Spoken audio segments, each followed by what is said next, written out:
বন্ধু বান্ধৱীসকল, অলপ আগতে পোৱা খবৰ মৰ্মে সুপ্ৰিম কোৰ্টে আকৌ নিৰ্দেশ দিছে যে OPS হ'ব লাগে।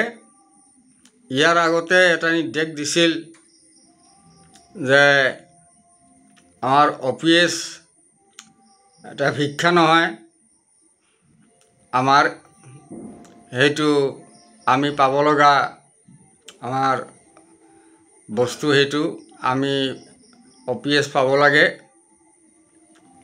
গতিকে অলপ আগতে আমাৰ সুপ্ৰিম কোৰ্টে নিৰ্দেশ দিয়া মৰ্মে আকৌ OPS দিয়াৰ কাৰণে এখন অৰ্ডাৰ জাৰি কৰিছে। এতিয়া আমাৰ ভাৰত চৰকাৰে কি কৰে নাজানো, কাৰণ আমাৰ বিত্তমন্ত্ৰী নিৰ্মলা সীতাৰমণ ডাঙৰীয়ানী তেখেতে কৈছে যে আমি OPS অৰ্থাৎ পুৰণি পেঞ্চন বিষয়ত আমি একো চিন্তা কৰা নাই।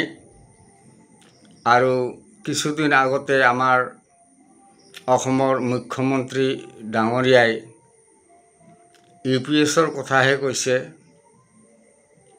যে যিবিলাক চাকৰি কৰি আছে তেওঁলোকক এবছৰৰ সময় দিয়া হ'ল, আৰু যিসকলে ৰিটায়াৰ অৰ্থাৎ অৱসৰ লৈছে তেওঁলোকক 30 নৱেম্বৰলৈকে সময় দিয়া হৈছে। কিন্তু যদিও সময় দিয়া হৈছে, 3বাৰ সময় আগবঢ়াই দিলে। প্ৰথমবাৰ জুন মাহৰ 30 তাৰিখ, তাৰপিছত ছেপ্টেম্বৰৰ 30 তাৰিখ, তাৰপিছত এইবাৰ অক্টোবৰ নৱেম্বৰৰ 30 তাৰিখ। কিন্তু ইয়াৰ মাজতে আমাৰ শিক্ষা বিভাগত কোনো ফৰ্ম বা তেনেকুৱা অৰ্ডাৰ একো দিয়া নাই, কিন্তু কেৱল তাৰিখবিলাক পিছুৱাইহে আছে। কিন্তু আমাক UPS নালাগে, UPSৰ কথা কৈছে চৰকাৰে। কিন্তু এতিয়া সুপ্ৰিম কোৰ্টৰ আদেশ যদি মানি লয় চৰকাৰে, আচলতে মানিব লাগে।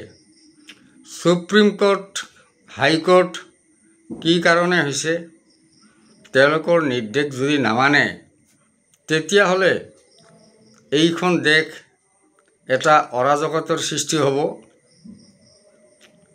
আমি নিৰ্ভৰ কৰোঁ সুপ্ৰিম কোৰ্টৰ ওপৰত, হাইকোৰ্টৰ ওপৰত আমি নিৰ্ভৰ কৰোঁ। গতিকে আমাৰ চৰকাৰো সুপ্ৰিম কোৰ্টৰ কথা শুনিব লাগে। সুপ্ৰিম কোৰ্টে আজি দিয়া অৰ্ডাৰখন মৰ্মে বা যি নিৰ্দেশ দিছে, সেই নিৰ্দেশ মৰ্মে আমাৰ চৰকাৰে OPS অৰ্থাৎ পুৰণি পেঞ্চন দিব লাগে। আমাৰ 2004 চনৰ পিছতে পুৰণি পেঞ্চন উঠি গৈছিল, অৰ্থাৎ পুৰণি পেঞ্চন নাইকিয়া কৰি আমাক NPS নেশ্যনেল পেঞ্চন স্কিম আমাক দিছিল। আৰু সেইটো সকলোৱে জানে, যিসকলে আমাৰ ৰিটায়াৰ হৈছে, ৰিটায়াৰ বা অৱসৰ লৈছে, তেওঁলোক সকলোৱে জানে যে NPSত কিমান কৰি টকা পাই আছে। আৰু মই নিজে ভুক্তভোগী।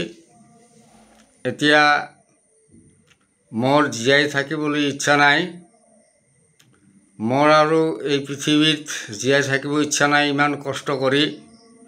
কাৰণ 1200 বা 1400 টকা এটা, সেই টকাৰে ঔষধ আহিব এই বৃদ্ধ বয়সত, নে সংসাৰে চলিব? গতিকে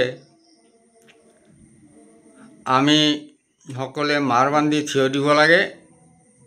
আৰু আমাৰ আন্দোলন চলি আছে, আন্দোলন চলি থাকিব। ইয়াৰ মাজতে আজি এই নতুন খবৰটো শুনি অলপ নথৈ আনন্দিত হৈছোঁ। সুপ্ৰিম কোৰ্টে দুনাই এটা নিৰ্দেশ দিছে যে যিবিলাক NPS-ত কাম কৰি আছে তেওঁলোকক পুৰণি পেঞ্চন দিব লাগে, অৰ্থাৎ তেওঁলোকৰ OPS হ'ব লাগে। এতিয়া চৰকাৰে চিন্তা চৰ্চা কৰি কি কৰে এইটো ক'ব নোৱাৰিলোঁ, আৰু যদি হ'লে আমাৰ শিক্ষক বা কৰ্মচাৰীসকল চিৰদিনৰ কাৰণে তেওঁলোকৰ ভৱিষ্যত ভাল হ'ব, ভৱিষ্যতত তেওঁলোকৰ চলি থকাৰ কাৰণে এটা ৰাস্তা ওলাব। গতিকে যদি পুৰণি পেঞ্চন নহয় তেতিয়াহ'লে সকলোৰে পানীত হাঁহ নচৰা অৱস্থা হ'ব, এই কথা সকলোৱে জানে।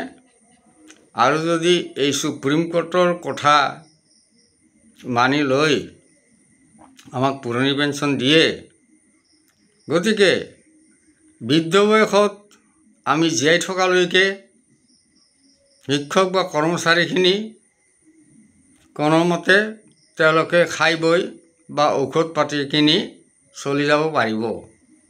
আৰু এইখিনি মই আশা কৰোঁ যে আমাৰ পুৰণি পেঞ্চন হওক, পুৰণি পেঞ্চন বাহাল থাকক, আৰু সকলোৰে পুৰণি পেঞ্চন হওক। আমাৰ যিমান কৰ্মচাৰী আছে সকলোৰে পুৰণি পেঞ্চন হোৱাটো মই কামনা কৰোঁ, আৰু কামনা কৰিলোঁ যে আকৌ আমাৰ পুৰণি পেঞ্চন ঘূৰি আহক। ধন্যবাদ।